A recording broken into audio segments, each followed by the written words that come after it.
ದುಡ್ಡು ಅಂತ ಬಂದಾಗ, ಲೆಕ್ಕಾಚಾರ ಅಂತ ಬಂದಾಗ ಈ ಕಂಜೂಸ್ತನ ಮಾಡಬೇಕಾಗತ್ತೆ. ಯಾರಾದರೂ ಒಬ್ಬರು, ಗಂಡ ಇರ್ಬೋದು ಅಥವಾ ಹೆಂಡತಿ ಇರ್ಬೋದು. ನಿಮ್ಮಿಬ್ಬರಲ್ಲಿ ಯಾರು ಕಂಜೂಸ್? ನಾನು ಅನಾವಶ್ಯಕವಾಗಿ ಏನೂ ಕೊಳ್ಳೋದಿಲ್ಲ.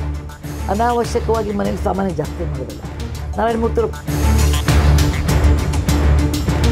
ಮೂರ್ತಿಯವ್ರನ್ನ ನೀವು ಒಂದು ಸಾರಿ ಸಾಲ ಕೇಳಿದ್ರಂತೆ. ಅದು ನಮ್ಮ ರಾಜ್ಯದಲ್ಲಿರುವಂಥ ಈ ದೇವದಾಸಿ ಮಹಿಳೆಯರಿಗೆ ಏನಾದರೂ ಮಾಡಬೇಕು ಅಂತೇಳಿ. ಸಾಲ ಅಲ್ಲ, ನಾನು ನಾರಾಯಣ ಮೂರ್ತಿಗೆ, ನಾನು ದೇವದಾಸಿಯರಿಗೆ ಬ್ಯಾಂಕ್ ಗ್ಯಾರಂಟಿ ನಿಲ್ಲಬೇಕಿತ್ತು 3 ಕೋಟಿ ರೂಪಾಯಿಗೆ. ನಾನು ಯಾವುದೇ ಒಂದು ಹಣದ ವಿಚಾರದಲ್ಲಿ ನಾನಾಗಲಿ ನಾರಾಯಣ ಮೂರ್ತಿ ಆಗಲಿ IT-ಯಲ್ಲಿ ಲಕ್ಷ ಸಂಪಾದನೆ ಮಾಡ್ತಾ ಇದ್ದಾರೆ, ಆದರೆ ಫ್ಯಾಮಿಲಿಯಲ್ಲಿ ನೆಮ್ಮದಿ ಕಳ್ಕೊತಾ ಇದ್ದಾರೆ ಅನ್ನೋ ಮಾತಿದೆ. ಒಪ್ತೀರಾ?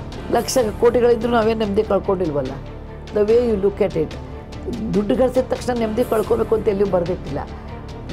ದುಡ್ಡು ಅನ್ನೋದು ಹೇಗಿರುತ್ತೆ ಅಂದರೆ, ನೀವು